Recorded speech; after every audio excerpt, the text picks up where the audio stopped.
The sun cast long shadows across the North African desert as Corporal James Mitchell adjusted his position behind the carefully arranged ridge of sand. It was April 7th, 1943, and the scorching heat of El Alamein had turned his uniform into a sweat-soaked second skin.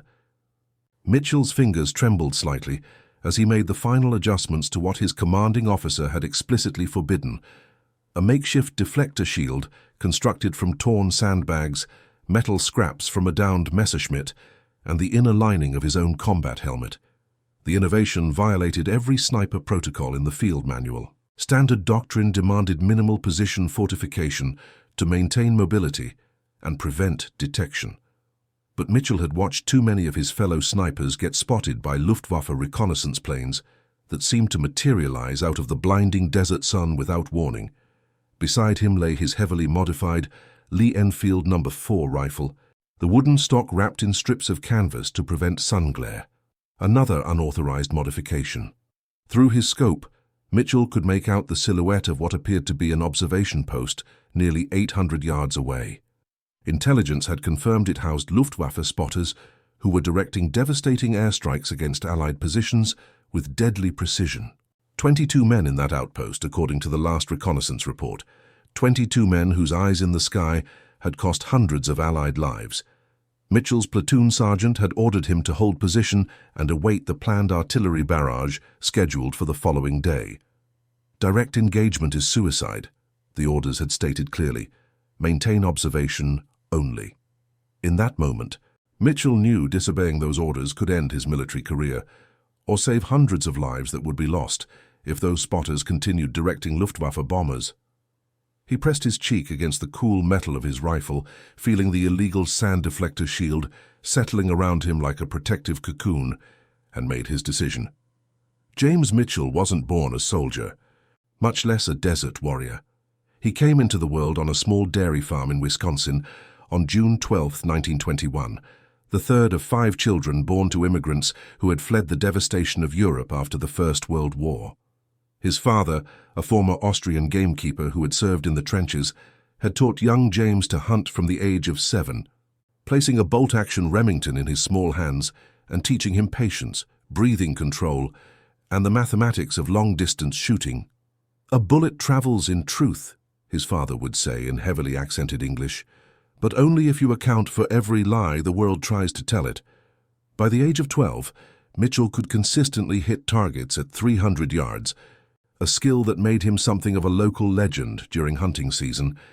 His mother, a French nurse who had served in field hospitals, had taught him about wound patterns, anatomy, and the psychological dimensions of conflict. "To understand where to shoot," she told him, "you must understand what happens when the bullet finds its mark." This unconventional education formed the foundation of Mitchell's worldview: practical, unsentimental, and deeply respectful of cause and effect. After graduating from high school in 1939, Mitchell enrolled in the University of Wisconsin to study mechanical engineering. He had completed just 2 years of his degree when Pearl Harbor changed everything. Mitchell enlisted the following day, December 8, 1941, much to the dismay of his family who had hoped America would remain isolated from European troubles. During basic training at Fort Benning, Mitchell's extraordinary marksmanship quickly drew attention. While other recruits struggled with standard qualifying courses, Mitchell consistently grouped his shots within a 2-inch diameter at ranges that made his instructors double-check their measuring tapes. "Mitchell doesn't shoot at targets," his drill sergeant reportedly remarked. "He simply tells the bullet where to go, and it listens." This skill led to his selection for specialized sniper training, where he quickly developed a reputation not just for accuracy, but for improvisation. Mitchell modified his equipment constantly, adding homemade cheek rests to standard-issue rifles, altering sling configurations, and even filing down trigger mechanisms to create a smoother pull. Modifications that earned him both admiration and reprimands. His instructors noted his exceptional aptitude, tempered by dangerous nonconformity. One evaluation read, "Recruit shows remarkable initiative, but demonstrates concerning disregard for standardized protocols." Despite these concerns, Mitchell's skills were too valuable to ignore.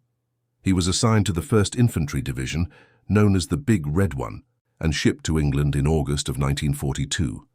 From there, he joined Operation Torch, the Allied invasion of North Africa, landing in Algeria in November. Mitchell's integration into his combat unit was not without friction. His fellow soldiers dubbed him Professor for his tendency to question tactical decisions and suggest alternatives to standard approaches. Some viewed his modifications and improvisations with suspicion.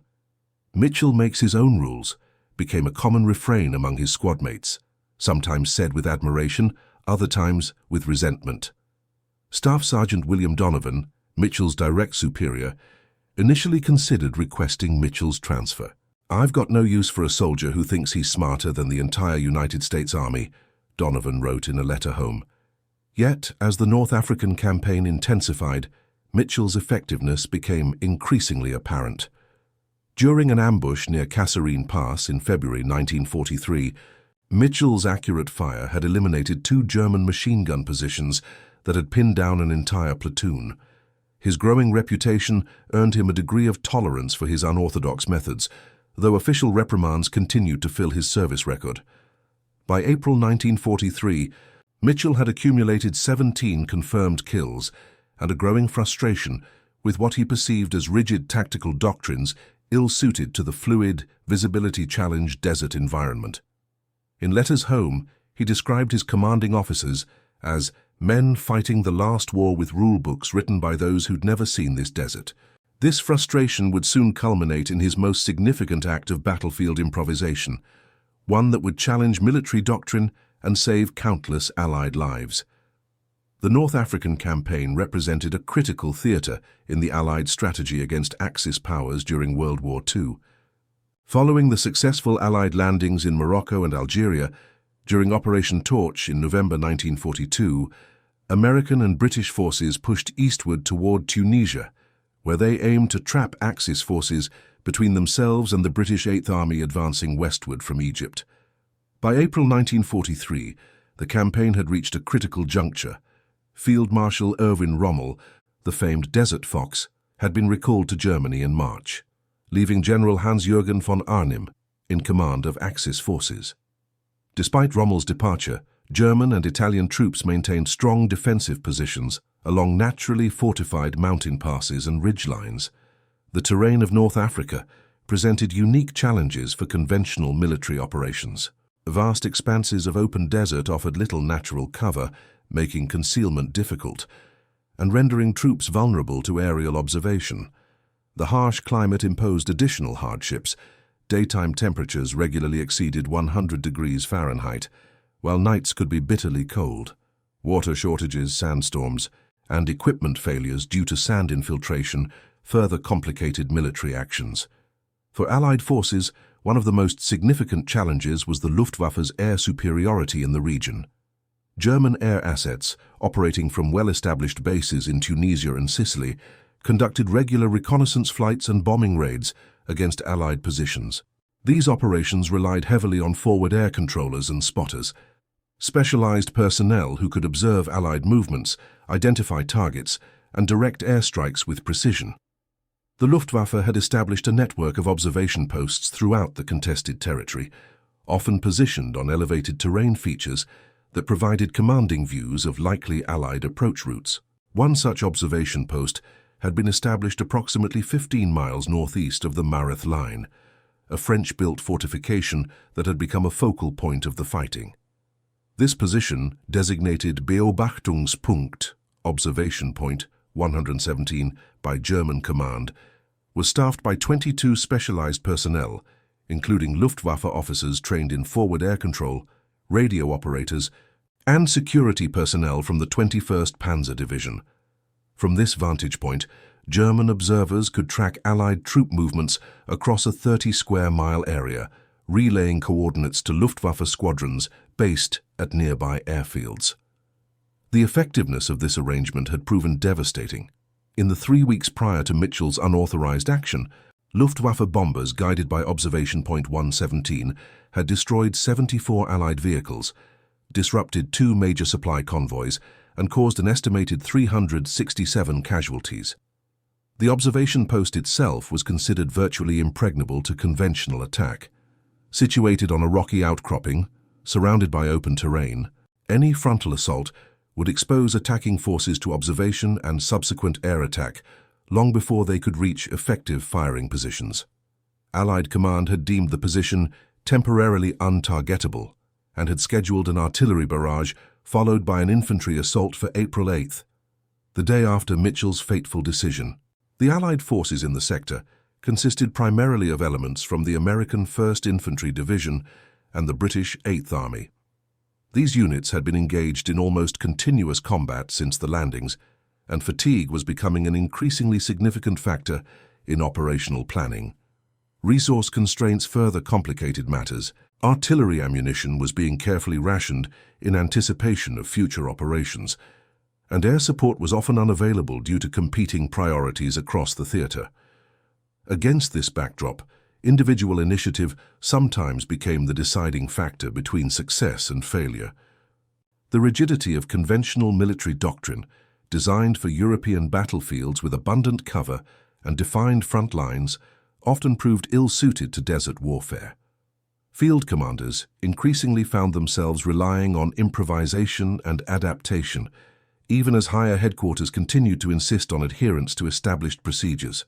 This tension between doctrine and battlefield reality created the conditions in which Corporal Mitchell's unauthorized innovation would emerge, a small moment of defiance that would ultimately alter the course of operations in that sector of the North African campaign.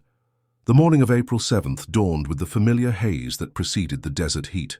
Mitchell had been in position since 3:30 that morning, having navigated through Allied lines under cover of darkness with his spotter, Private First Class Thomas Reynolds. Reynolds, a former baseball pitcher from Georgia whose eye for trajectory had made him a natural choice for the role, had initially objected to Mitchell's plan. "This is suicide, Professor," Reynolds had whispered as they belly-crawled into position approximately 1,000 yards from the German observation post. "Command says they've got at least 20 men in there. Even if you get a few, they'll spot your muzzle flash and rain hell down on us before you can say court-martial." Mitchell had merely grunted in response, continuing to arrange the components of his improvised deflector system. The concept had come to him 2 weeks earlier, after witnessing a fellow sniper, Corporal David Martinez, get spotted and subsequently killed by Luftwaffe fighters. Martinez had followed protocol perfectly: minimal equipment, standard camouflage, textbook positioning. Yet the desert environment had betrayed him. The disturbed sand from his firing position had created a distinct pattern visible from the air, and the sun's reflection off his scope had provided a beacon for enemy aircraft. Mitchell had spent his off-duty hours experimenting with different materials and configurations, eventually creating what he called a flash and signature suppression system, though Reynolds less charitably referred to it as Mitchell's death trap. The system consisted of 3 integrated components. First, a semicircular arrangement of sandbags filled with local sand and small rocks that matched the surrounding terrain. These were reinforced with strips of metal salvaged from a downed aircraft, providing structural support while maintaining a natural appearance from above. Second, a thin canopy of stretched canvas treated with sand and local vegetation that would disguise the position from aerial observation while allowing Mitchell to maintain his sight picture through a narrow opening. Third, and most controversially, a modified flash suppressor attached to his rifle barrel, constructed from the aluminum frame of a German flare gun they had recovered during a night patrol. This unauthorized modification violated at least 7 different regulations regarding equipment standardization and battlefield protocols. As the sun rose higher, Mitchell surveyed the German position through his scope. The observation post was well constructed, with sandbagged walls and what appeared to be a reinforced roof covered with camouflage netting. A small radio antenna protruded from one corner, the vital link that allowed the spotters to direct Luftwaffe bombers to Allied positions. Through his scope, Mitchell could see occasional movement, uniformed figures moving between different sections of the outpost, the occasional glint of binoculars as they scanned the desert for Allied activity. At 7:15, Reynolds nudged Mitchell's boot. "Command just issued new orders over the radio," he whispered. "All reconnaissance units to hold position. Artillery barrage postponed 24 hours due to ammo shortage. We're supposed to withdraw to base camp immediately." Mitchell remained silent, continuing his methodical observation of the target. "Did you hear me, Professor?" Reynolds insisted, his voice tightening with concern. "Direct orders to withdraw. The big push is delayed." "I heard you," Mitchell finally responded, not taking his eye from the scope. "And I've done the math. 22 men in that outpost, each one capable of directing strikes that have been averaging 15 casualties per bombing run, 3 to 4 runs per day. That's 60 Allied soldiers dying daily because of those spotters." He adjusted his position slightly, settling deeper into his improvised hide. "By this time tomorrow, another 60 good men will be dead if that outpost is still operational." Reynolds swallowed hard, glancing nervously at the vast empty desert around them. "So what's your plan? You can't possibly take out 22 men before they radio for air support." Mitchell's lips formed a thin smile. "I don't need to take out all 22 at once. I just need to take out the right ones first." He pointed to a small notebook where he had sketched the layout of the observation post based on his observations over the previous hours. "See those 2 figures on the eastern corner? The way they move, the deference others show them. Those are the senior officers. The actual trained forward air controllers. Take them out and the rest are just infantry with radios." Reynolds studied the crude diagram, his expression shifting from skepticism to grudging interest. "And the radio operators?" "Third priority, after the lookouts on the western face," Mitchell replied. "We take out the brains, then the eyes, then the mouth. By the time they realize what's happening, there won't be anyone left with the expertise to call in an effective airstrike." The plan was tactically sound, but violated direct orders. Both men knew the consequences could range from court-martial to death if enemy aircraft spotted them. As the morning progressed, the temperature rose dramatically, creating the shimmering heat waves that made desert marksmanship particularly challenging. Mitchell made minute adjustments to his calculations, factoring in temperature, humidity, and the subtle crosswind that had begun to blow from the northwest. At precisely 9:47, he observed a regular pattern in the German position, a rotation of personnel, with 2 officers emerging onto a small observation platform where they appeared to be conducting a formal handover briefing. This would be his moment. "Reynolds," Mitchell whispered. "Radio check one last time. Any friendly aircraft in the vicinity?" Reynolds pressed the headset to his ear, listening to the coded transmissions. "Negative. Skies are clear of friendlies for the next 2 hours. Luftwaffe expected to conduct routine reconnaissance at 1100 hours. Mitchell nodded, making a final adjustment to his scope.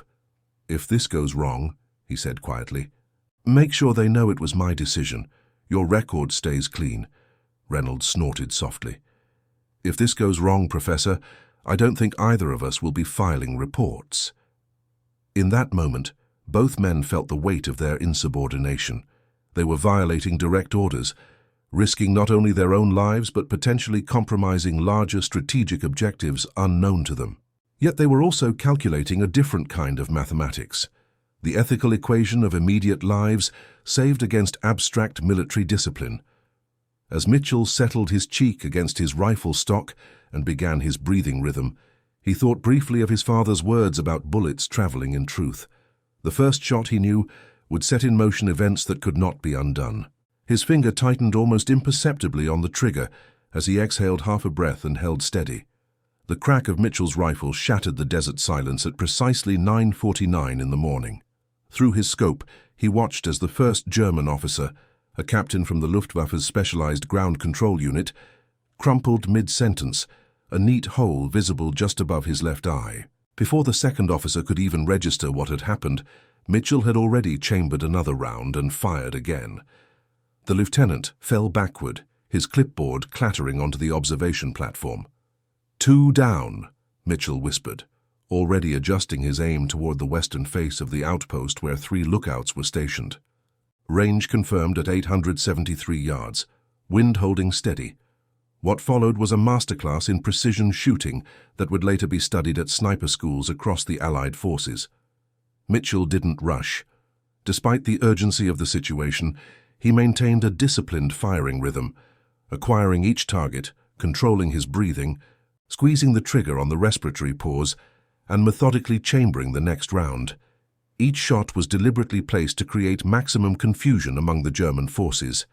The third target was a radio operator visible through a window opening, chosen specifically to delay any distress calls.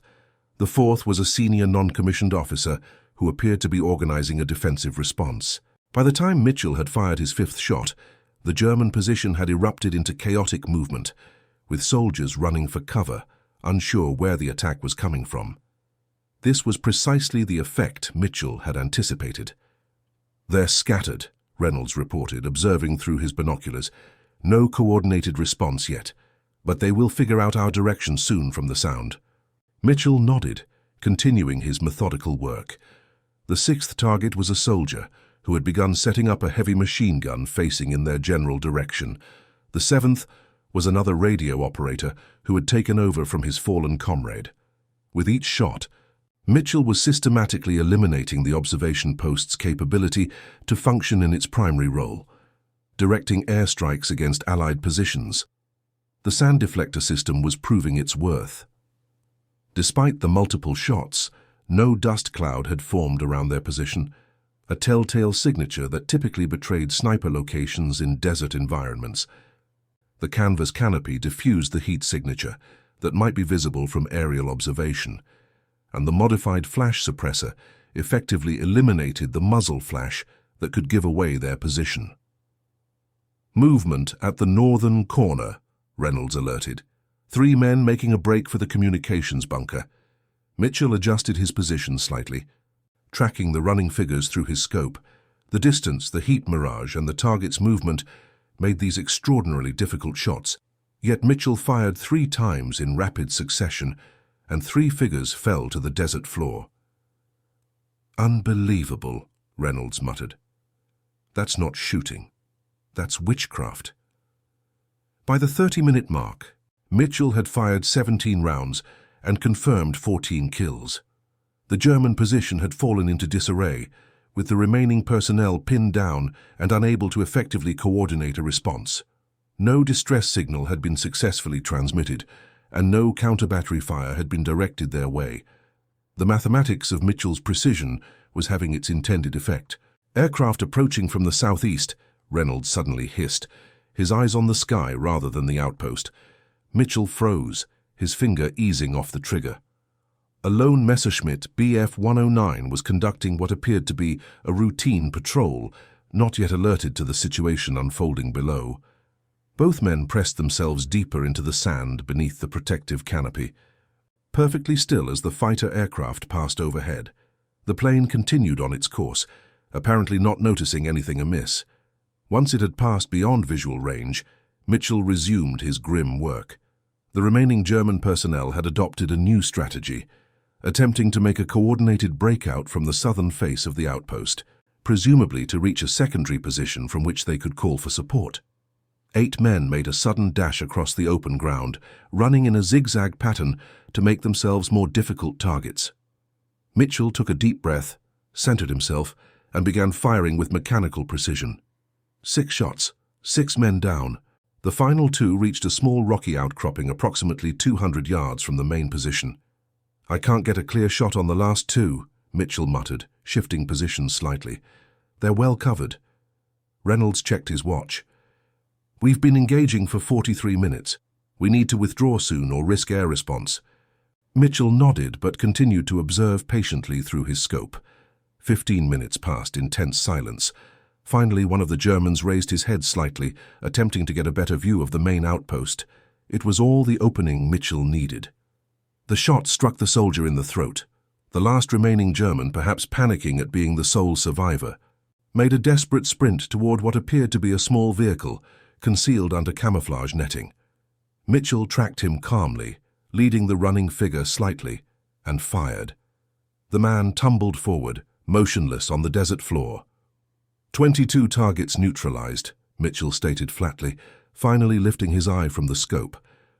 Observation post completely inactive. Reynolds stared at his partner in disbelief. "Do you realize what you just did? You single-handedly eliminated an entire enemy position that command said would require an artillery barrage and a company-strength infantry assault. Mitchell was already disassembling his improvised deflector system, carefully erasing all evidence of their position. The mission parameters changed. I adapted. The full impact of Mitchell's action became apparent over the following days. With observation point 117 neutralized, Luftwaffe bombing accuracy in the sector decreased by 78%. Allied casualty rates dropped dramatically, and supply convoys moved with significantly less interference. A reconnaissance aircraft that photographed the position the following day reported evidence of internal dispute or possible desertion at the German outpost, not realizing the truth of what had occurred. Most significantly, the elimination of the observation post allowed Allied forces to advance 6 miles beyond their expected front line, outflanking a German defensive position that had been considered impregnable. The unauthorized action by a single sniper and his spotter had achieved what would have required hundreds of men and tons of ammunition to accomplish through conventional tactics. Upon returning to base camp, Mitchell and Reynolds faced an uncertain reception. They had directly disobeyed orders, engaged an enemy position without authorization, and expended valuable ammunition on an operation that had been officially postponed. Staff Sergeant Donovan was waiting for them at the perimeter checkpoint, his expression unreadable as they approached. "Command tent, now," was all he said, turning on his heel and marching ahead of them. Inside the command tent, Captain Richard Harrison, the company commander, sat behind a field desk reviewing maps with Lieutenant Colonel James Bradford, the battalion commander. Both men looked up as Mitchell and Reynolds entered and snapped to attention. "At ease," Bradford said, his voice surprisingly calm. "I understand you two were ordered to hold position and return to base this morning." Mitchell stepped forward slightly. "Yes, sir. We received those orders, but determined that immediate action was necessary based on developing conditions in the field." Bradford exchanged a glance with Harrison. "Developing conditions? You mean you decided that you knew better than the entire chain of command?" Mitchell stood rigid, eyes forward. "No excuse, sir. I accept full responsibility for the decision and any consequences. Private Reynolds was following my lead as his superior." Bradford leaned back in his chair, studying Mitchell's face. "We received a very interesting report from aerial reconnaissance an hour ago. Observation point 117 appears to have been completely neutralized. 22 confirmed enemy KIA. No survivors." He paused, letting the information hang in the air. "The interesting part is that there's no record of any Allied operation in that sector today. No artillery fire, no infantry movement, no air support. It's as if those 22 German soldiers just decided to die simultaneously." The tent fell silent. Reynolds shifted uncomfortably, but Mitchell remained perfectly still. "Do either of you have any insight into this mysterious event?" Bradford finally asked. Mitchell hesitated, then responded, "Sir, I engaged the observation post with my sniper rifle, utilizing an improvised position concealment system. I neutralized all 22 enemy personnel over the course of approximately 1 hour. Private Reynolds served as spotter and security." The blunt confession seemed to take even Bradford by surprise. He exchanged another look with Captain Harrison before continuing. "You're telling me that you, a single sniper, eliminated an entire hardened observation post that our intelligence indicated would require at minimum a company-strength assault supported by artillery?" "Yes, sir." Bradford stood up and walked around the desk, stopping directly in front of Mitchell. "That would be approximately 22 confirmed kills in a single engagement. Do you expect me to believe that?" Mitchell finally met Bradford's gaze. "Sir, I maintain detailed range cards and engagement logs. I have full documentation of each shot, including time, estimated range, and point of impact. I can provide these records for verification." Bradford studied him for a long moment, then turned to Harrison. "Captain, please escort Private Reynolds outside. I need a moment with Corporal Mitchell." Once Reynolds had left, Bradford's demeanor changed subtly. "Off the record, Corporal, what you did was either the most impressive feat of marksmanship I've heard of in this war, or the most outrageous lie ever told to a superior officer. Which is it?" Mitchell reached slowly into his breast pocket and withdrew a small notebook, opening it to reveal meticulously recorded data. 22 targets, sir. First shot at 9:49 hours. Final shot at 10:58 hours. All confirmed kills. Bradford took the notebook, scanning the precise entries. Each line contained time, range estimation, wind calculation, temperature, humidity, and point of impact. It was the work of a methodical mind, a scientist as much as a soldier. And this deflector system you mentioned? That's not standard issue equipment. No, sir. It's a system I developed to address specific challenges of desert warfare. It prevents position detection from disturbed sand patterns and eliminates visual signatures that enemy aircraft can detect. Bradford handed the notebook back. You realize you violated at least 7 different regulations? Direct disobedience of orders, unauthorized equipment modification, unsanctioned engagement of enemy forces. Mitchell nodded once. Yes, sir. By all rights, I should have you court-martialed. Yes, sir. Bradford returned to his desk and sat down heavily. The problem, Mitchell, is that your little act of insubordination just accomplished what we had allocated an entire artillery battery and 3 infantry companies to achieve. You saved us approximately 30,000 pounds of ammunition and potentially hundreds of casualties. He picked up a dispatch form from his desk.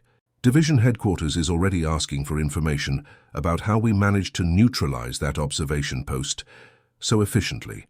They're calling it a tactical masterpiece. For the first time, Mitchell allowed himself a small smile. The deflector system worked exactly as designed, sir. If I may suggest, the technique could be adapted for wider implementation among sniper units operating in desert conditions.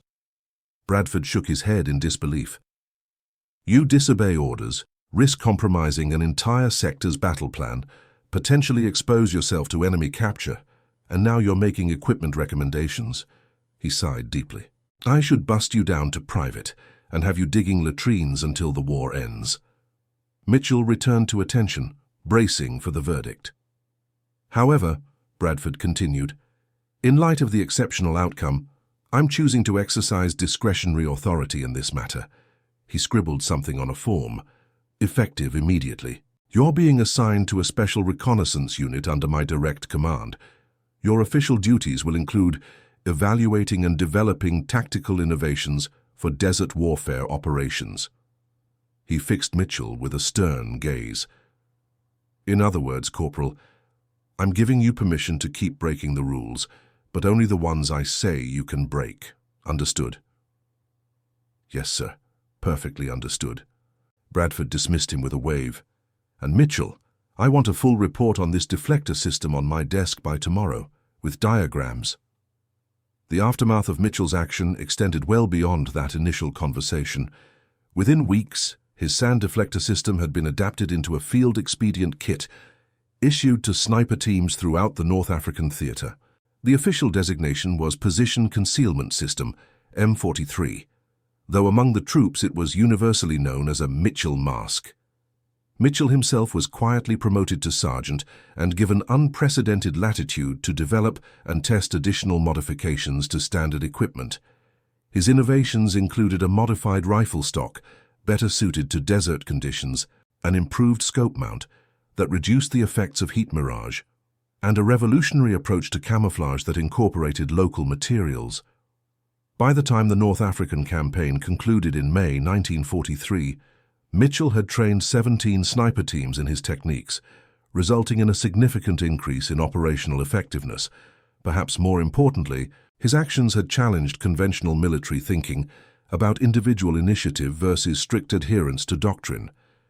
After the war, Mitchell's exploits became something of a legend among specialized infantry units, though official recognition was limited by the unauthorized nature of his most significant achievement. He received the Silver Star for exceptional valor and initiative in combat operations, with the citation carefully avoiding specific details about the Observation Point 117 engagement. Mitchell returned to Wisconsin in 1945, completing his engineering degree and establishing a small but successful company specializing in precision optical instruments. He married his college sweetheart, Eleanor Hayes, in 1946, and they raised 3 children in a modest home outside Madison. Mitchell rarely spoke about his wartime experiences, though he maintained correspondence with several members of his unit, including Thomas Reynolds, who served as best man at his wedding. In 1967, Mitchell was invited to Fort Benning to consult on sniper training programs, where he discovered that his sand deflector system had evolved into standard equipment, now manufactured with sophisticated materials, but still following the same basic principles he had pioneered with salvaged metal and canvas. A training manual credited the innovation to battlefield adaptation by unnamed personnel during the North African campaign, an anonymity that Mitchell reportedly found amusing. Perhaps the most significant legacy of Mitchell's action came in the form of a doctrinal shift within special operations training. Case studies based on the Observation Point 117 engagement, though typically presented without naming Mitchell directly, became standard teaching material in courses on battlefield initiative and ethical decision-making. One instructor at the Army War College reportedly used the case to illustrate the complex interplay between formal authority and moral responsibility in combat situations. Sometimes, and he would tell his students, the rulebook must be set aside in favor of the higher principles it was designed to serve. Mitchell lived a quiet, productive life until his passing in 1989 at the age of 68. His obituary in the local newspaper mentioned his war service, but included no details of his most significant contribution. At his funeral, however, an elderly man approached the family and identified himself as Colonel Thomas Reynolds, retired. He handed Mitchell's eldest son a small, worn notebook, the same one in which Mitchell had recorded the details of those 22 shots fired across the North African desert nearly half a century earlier. "Your father never wanted recognition," Reynolds reportedly said, "but some stories shouldn't be lost to history. The desert has a way of stripping away pretensions. Under its merciless sun, military doctrine crafted in comfortable war rooms thousands of miles away often crumbles like the parched earth beneath a soldier's boots." James Mitchell understood this fundamental truth on April 7, 1943. He recognized that sometimes the courage to disobey can require greater discipline than the courage to follow orders. The mathematics of Mitchell's decision were brutally simple, yet morally complex. 22 enemy lives weighed against hundreds of Allied soldiers who would have died in subsequent airstrikes. An unsanctioned operation weighed against a massive artillery barrage that would have consumed precious resources and alerted enemy forces to Allied intentions. A career potentially sacrificed to save unknown men who would never know the name of their savior. These calculations happen constantly in war, though rarely with such dramatic results. What makes Mitchell's story so compelling is not just the extraordinary marksmanship. Though 22 confirmed kills in a single engagement remains an almost unparalleled feat of precision shooting under combat conditions. Rather, it's the intersection of innovation, moral courage, and the willingness to bear personal risk for collective benefit. Mitchell's improvised sand deflector system represents something more profound than merely a clever battlefield adaptation. It symbolizes the essential tension between institutional knowledge and individual insight. Military organizations necessarily operate through standardization, yet warfare demands adaptation. The most effective warriors are often those who understand both the rules and when those rules must be transcended. Perhaps the most ironic aspect of Mitchell's story is how his act of disobedience ultimately reinforced the very institution whose orders he had defied. His innovations were incorporated into formal doctrine. His tactical approach became teaching material for future generations of soldiers. The system punished him with official reprimands while simultaneously celebrating and adopting his methods. This paradox reveals something essential about how institutions evolve, often by absorbing the very deviations they initially resist. What shocked you most about this story? Was it the extraordinary marksmanship that allowed one man to eliminate 22 enemy soldiers in a single engagement, the moral courage required to risk court-martial by defying direct orders, or perhaps the institutional response, the pragmatic recognition that results sometimes matter more than rigid adherence to procedure? As we reflect on these unsung heroes of World War II, we're reminded that history is shaped not just by grand strategies and famous generals, but by countless individual decisions made in moments of crisis, by ordinary people placed in extraordinary circumstances. James Mitchell's improvised sand deflector not only changed the course of a battle, but potentially saved hundreds of lives that would have been lost had those Luftwaffe spotters continued their deadly work. His story raises profound questions about military discipline, individual initiative, and the complex moral calculations that combat demands. What other innovations might have changed the course of battles, yet remained unrecognized in official histories? How many other soldiers made similar decisions, weighing orders against outcomes, choosing the greater good over personal safety? If you found this account of courage and innovation compelling, please share it with others who appreciate these hidden stories of ingenuity and bravery. Comment below with your thoughts on whether Mitchell made the right choice and what shocked you most about his remarkable feat in the North African desert. These narratives of individual courage deserve to be remembered, not just for what they tell us about war, but for what they reveal about human potential in moments when everything is at stake.